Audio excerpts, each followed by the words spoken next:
রাধে রাধে। ভক্তরাও কি শৃঙ্গার করে? ভক্তদেরও কি সাজুগুজু করার প্রয়োজন আছে? ভক্তরা তো ভগবানের প্রতি নিজেকে সমর্পণ করে দেয়, তাহলে কিসের তাদের এই শৃঙ্গার?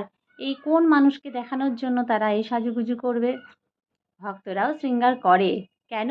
কারণ স্বয়ং বাঁকে বিহারী লাল শৃঙ্গার করে।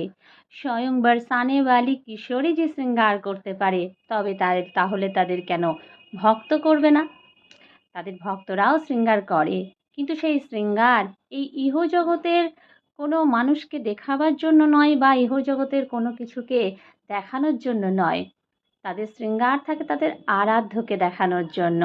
হয়তো সমাজে চলবার জন্য ইহজাগতিক কিছু শৃঙ্গার তারা করতেই পারে, কিন্তু তাদের প্রধান যে শৃঙ্গার থাকে তা হয় তাদের আরাধ্যকে দেখানোর জন্য। তিলক ও কণ্ঠীমালা, যার মাধ্যমে তারা জানে যে ভগবানের প্রতিবিধান তারা করতে পারবে। আর অন্য শৃঙ্গার তাদের থাকুক বা না থাকুক, এই শৃঙ্গারটা অবশ্যই তাদের থাকবে। রাধে রাধে।